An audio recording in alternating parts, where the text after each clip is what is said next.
கலாயிதுல் ஜௌஹரில் எழுதியிருக்கிறார்கள், அந்த கிதாபில் இருக்கிறது.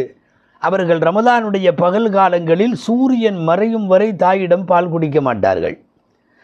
முதலாக இந்த நிகழ்ச்சி நடக்கிற போது ரமதானுடைய ஒரு பகலில் மடியில் எடுத்து குழந்தையை வைக்கக்கூடிய தாய் சற்றே பயந்து போய்விட்டு உடனடியாக தன்னுடைய தகப்பனாரிடம் குழந்தையை எடுத்துக்கொண்டு, நானும் முயற்சி செய்து பார்க்கிறேன், மடியில் வைத்து பார்க்கிறேன், மீண்டும் மீண்டும் பகல் நேரம், இன்னைக்கு நாள் பூரா என் பையன் பால் குடிக்கலை என்று சொல்லிக்கொண்டு தந்தையிடம் தூக்கி கொண்டு வருகிறார்கள். ஃபஹமலத்துஹு இலா வாலிதிஹா அஸ்ஸையத் அப்துல்லாஹி சௌமஇ.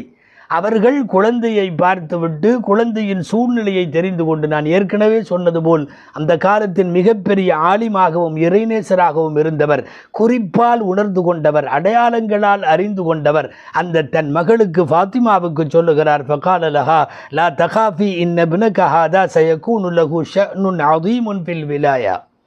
அம்மா, நீ பயப்படாத, கவலைப்படாத, உன்னுடைய இந்த குழந்தைக்கு இந்த உலகத்தில் விலாயத்தினுடைய வரலாற்றில், இந்த உலகத்தில் இறைநேசர்களினுடைய வரிசையில் மிகப்பெரிய அந்தஸ்து இந்த குழந்தைக்கு காத்திருக்கிறது. இது ரமதானில் சூரியன் மறையும் வரை பால் குடிக்காது, மறைந்த பிறகு மடியில் வைத்துப்பார், நிச்சயமாக அது நோன்பு திறக்கும் என்று சொல்லி அனுப்புவார்கள். அதுபடிதான் நடந்தது. ஒரு பிறக்கிற குழந்தை தாயின் கருவறையில் இருந்து வெளிவந்த காலத்திலேயே அது ரமதானினுடைய பகல் காலத்தில் பால் குடிப்பதில்லை என்றால் நாம் புரிந்து கொள்ள வேண்டும், பிறக்கிற போதே சில பேர் வலிமார்களாக பிறக்கிறார்கள். இடையில ஏற்பட்ட விலாயத்து உலகத்தில் நிறைய பேருக்கு இருக்கிறது. இவர்களை போன்ற சில பேர் தான் பிறப்பிலேயே விலாயத்தை பெற்றவர்கள்.